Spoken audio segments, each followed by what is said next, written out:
Januari 1945. Perang bagi Jepang sudah bagikan senja. Para tentara Jepang berbaring lemas di barak dan tempat pertahanan mereka, sambil membayangkan betapa kuatnya mereka dahulu. Kekuatan militer Jepang yang kuat dan tangguh dalam ratusan, bahkan ribuan tahun. Saat Jepang diinvasi pasukan Mongol, para samurai yang gagah berani memukul balik mereka. Saat bangsa Barat menguasai tetangga mereka, yakni Cina, Jepang dengan sangat cepat melakukan restorasi Meiji. Namun, kini itu semua hanyalah kenangan. Sekutu sudah semakin mendekati Jepang, dan kelak, pulau-pulau mereka akan diinvasi. Jenderal MacArthur dijadikan komandan utama di darat, sedangkan sobatnya Jenderal Nimitz dijadikan komandan utama di laut. Mereka ditugaskan untuk menyerang Iwo Jima, Okinawa, dan kepulauan utama Jepang pada tanggal 3 Januari 1945. Filipina kembali diserang oleh Amerika Serikat pada bulan Februari. Bulan ini kelak akan menjadi bulan yang sangat menegangkan bagi Jepang. Bagaimana tidak, Manila diserang pada 3 Februari, sedangkan Pulau Belerang atau Iwo Jima diserang pada 19 Februari 1945. Meskipun begitu, kedua perang ini kelak akan membawa jumlah korban yang besar bagi sekutu. Sang marinir terkenal dari Guadalcanal, Sersan John Basilon, yang telah menerima Medal of Honor sebelumnya, menjadi korban akibat terkena mortar di hari pertama penyerangan Iwo Jima dan tewas. Pada bulan Februari juga, ada hal penting yang terjadi, yakni konferensi Yalta. Pada konferensi ini, Stalin dari Soviet berjanji akan membantu menyerang Jepang, tepat 3 bulan setelah Jerman kalah.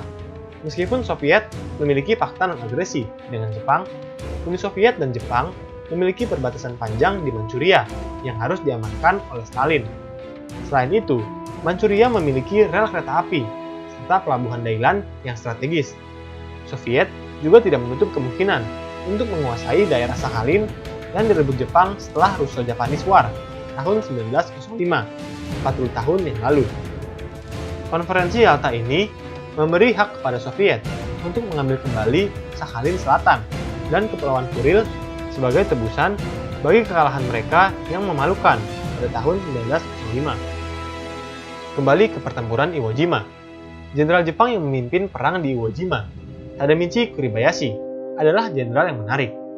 Kuribayashi pernah tinggal di Amerika Serikat, dan ia menyadari betapa kuatnya kekuatan industri dari Amerika Serikat. Pengalamannya ini membuat Kuribayashi paham bahwa ia tidak akan bisa mengalahkan Amerika dengan strategi yang sama seperti jenderal Jepang yang lainnya. Strategi Kuribayashi adalah bertahan dan berusaha untuk memberikan kasualitas yang sangat besar bagi Amerika, dan berharap mereka dapat mundur dan bukan mencoba untuk mengalahkan mereka. Ia berkata, tidak ada yang boleh mati sebelum setidaknya membunuh 10 prajurit musuh. Seperti Rommel, ia bahkan membuat pasukan sekutu yang merupakan lawannya menjadi terkesan. Jenderal Howdy Smith yang memimpin USMC di Iwo Jima bahkan berkata, dari semua musuh kita di Pasifik, Kuribayashi adalah yang paling hebat. Pertempuran Iwo Jima berakhir pada 26 Maret 1945. Amerika menerima lebih dari 20.000 korban perang, melebihi tentara Jepang yang menerima sekitar 15.000 korban. Sedangkan Kuribayashi hilang di Iwo Jima dan jasadnya tidak pernah ditemukan. 6 hari kemudian, setelah penaklukan Iwo Jima, Okinawa diinvasi oleh Amerika Serikat. Okinawa sangatlah penting bagi sekutu untuk dijadikan basis penyerangan ke Kepulauan Honshu atau pulau utama Jepang. Meskipun semuanya terlihat baik bagi sekutu, sebenarnya ada kabar duka dari Amerika Serikat pada tanggal 12 April 1945. Hari itu, Presiden Amerika yang telah menjadi pemimpin saat Depresi Besar dan Perang Dunia Kedua, yakni Presiden Franklin Delano Roosevelt, meninggal dunia. Bagi Amerika, Franklin Delano Roosevelt adalah seorang ayah, dan karenanya Pak Truman menggantikannya sebagai presiden. 8 Mei 1945, Jerman mendeklarasikan bahwa mereka telah berhenti berperang di Eropa. Dengan deklarasi ini, pertempuran di Eropa telah dimenangkan oleh sekutu. Jika Stalin menepati janjinya di konferensi Yalta, maka pada bulan Agustus 1945, Jepang juga akan diserang oleh Uni Soviet. Jepang pun mulai menarik mundur pasukannya dari tempat kritis, seperti Cina pada 20 Juni. Namun, Perdana Menteri Jepang, Kantaro Suzuki, mengumumkan bahwa Jepang tetap akan berperang hingga titik darah penghabisan. Dua sekutu mereka, yakni Jerman dan Italia, sudah menyerah dan membuat Jepang harus siap digempur sendirian oleh negara-negara besar yang tadinya lebih fokus di Eropa.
Baginya, Kyoto memiliki nilai sejarah yang tak ternilai, mulai dari kuil Buddha dan relik ibu kota Jepang kuno. Jika sampai sekarang kalian masih bisa melihat bangunan tua dan relik bersejarah di Kyoto, berterima kasihlah kepada Henry Stimson. Soviet dengan waktu yang sangat cepat berhasil menguasai Manchuria. Hal ini tentu mengejutkan Jepang, karena dalam waktu beberapa hari, Kepulauan Kuril sudah siap untuk diinvasi oleh Soviet. Amerika sendiri belum bisa menginvasi Jepang dalam beberapa hari. Mereka membutuhkan beberapa tahun.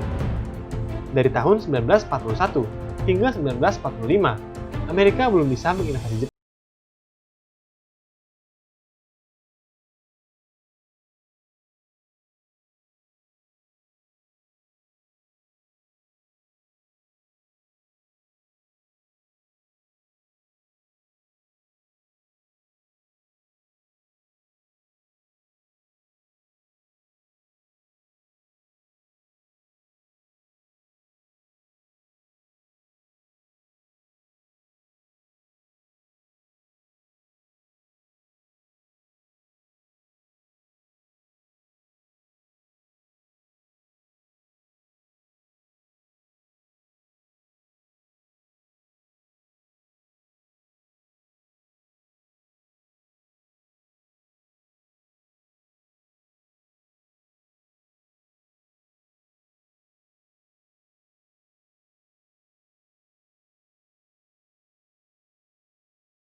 Berarti Jepang akan berterus terang kepada penduduknya bahwa Jepang telah kalah perang secara militer.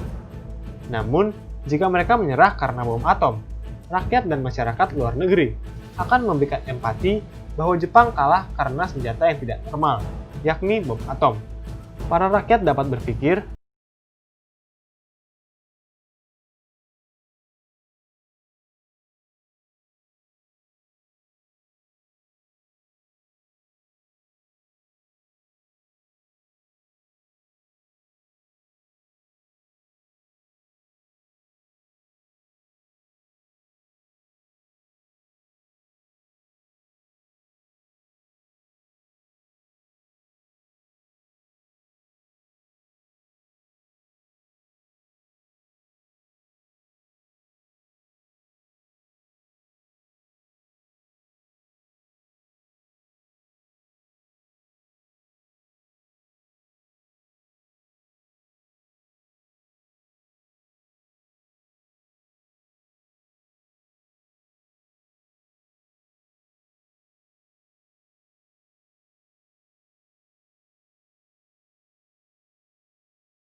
yang tidak dapat diprediksi. Hai, bantu kami dalam memproduksi lebih banyak konten sejarah dengan mengklik tombol subscribe. Dan jangan ragu untuk memberikan saran, komentar, atau pertanyaan. Terima kasih.